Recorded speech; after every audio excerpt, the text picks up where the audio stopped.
Alright guys, so my name's Lucas, and I'm going to be going over GH9. I know you guys have probably heard this about a million times, but it's the backbone of what we do with our monitors, so we're going to go over it again. So first we come to our G tab, and this is where we're going to put in our client, farm, and field, as you can see right here. And our task. We want to make sure that our task is correct for what we're doing. We don't want to be planting and that to say we're doing tillage, because at that point we're creating bad data and we're getting bad data out. And we also want to make sure we have the correct year in there. So we want to make sure that it's for the correct year and that we're not setting it 10 years prior to what we're doing.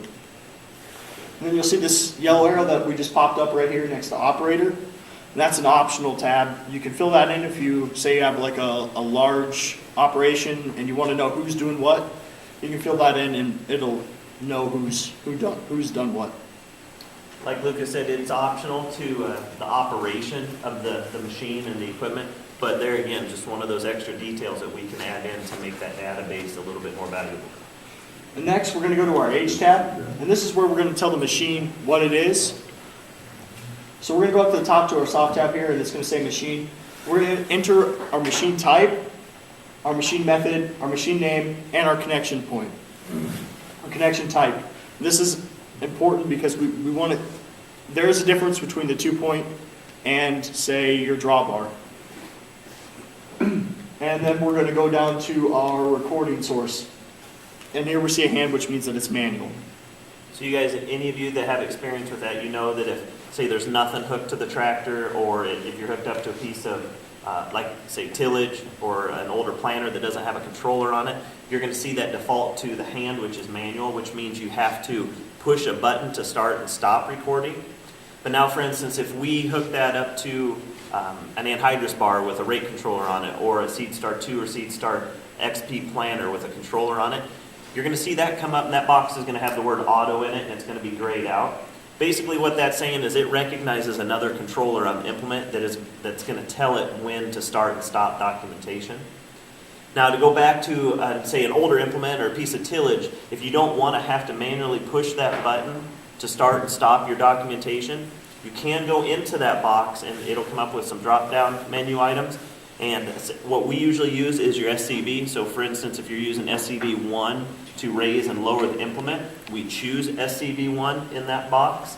And then when you click that lever to either raise or lower your implement, it's going to start or stop that documentation accordingly.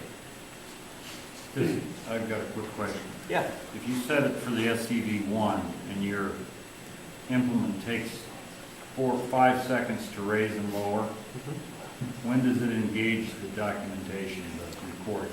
That's a very good question. So say your last implement took 10 seconds to raise or lower, but your current one only takes 4. If you don't change that duration of your cycle time, your implement's going to actually go on the ground, but your documentation isn't going to start until that cycle time. The end of that cycle. Correct. Does that work that way both on the 2600 and the 2630? Correct, because basically what we're doing is when that cycle time happens and it's finished, the ECU on the tractor is telling us, hey, that job is done.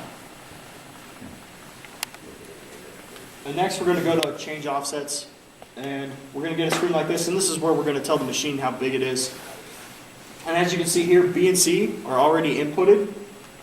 And this comes from like the factory schematics and that type of thing, but we do recommend that you just measure anyway, because sometimes we've seen it where it's a little off, so nothing compensates for just pulling the tape.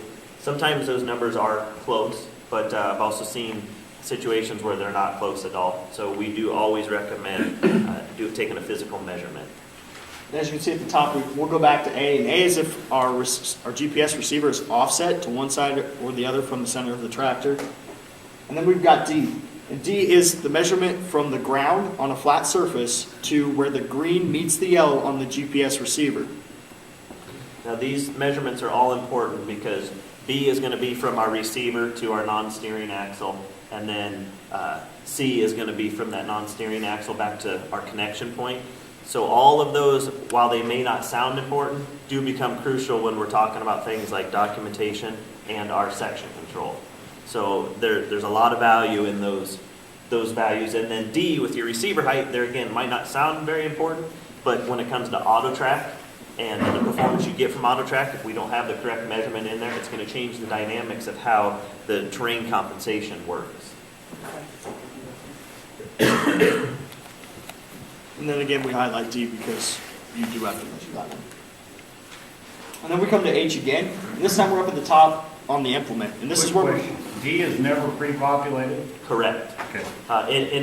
It's my theory, but I think that's because you've got so many different tire options you can get. And like Lucas pointed out, you may have a different bracket, whether we are running the original shroud versus a deluxe shroud.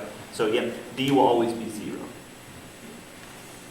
And we're going to go up, we're still on H, we're going to go to implement, and this is where we're going to tell the machine what it's pulling and what it's pulling is doing. So as you can see here with implement type, we've got planner selected there. And we go to change offsets, which is a soft cab, we'll go back to, and we also have change width down here at the bottom. This is where we're going to tell how wide it is. And if any of you guys have ever been in there before, you do know that you have the options within change width to either go total feet, or you can switch it into rows.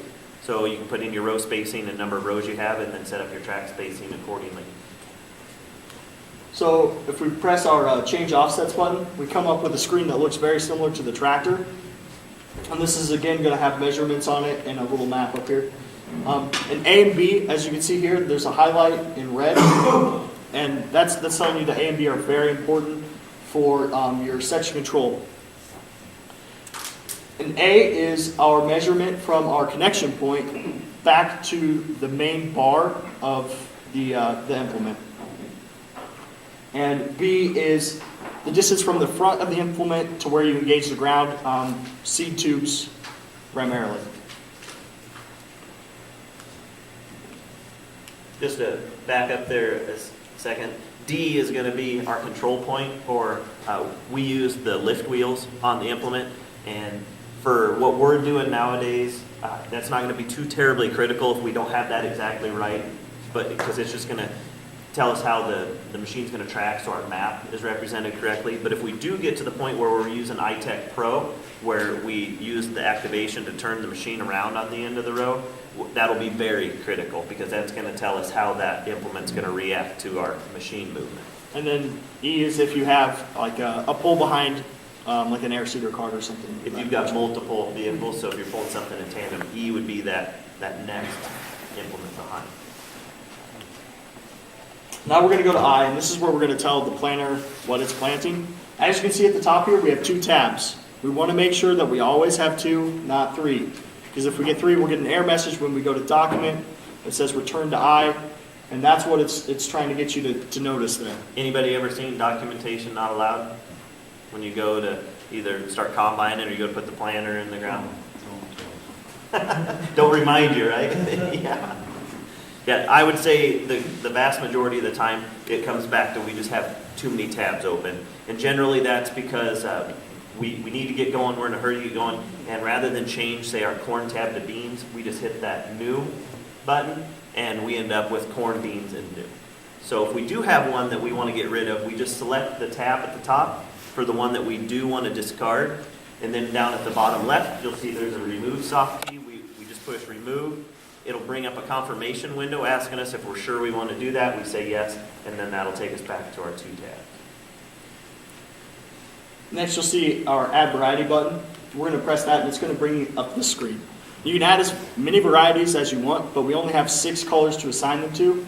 So you'll only have 6 on the dashboard, and we'll show you what the dashboard is in a second. And like you asked Lee, you can go into this, and we could go into your I tab, your documentation tab, and if you want to put in your brands and the varieties that you're going to be using, you can do that. And Jade's got a little information on how lot number might be valuable to you this year.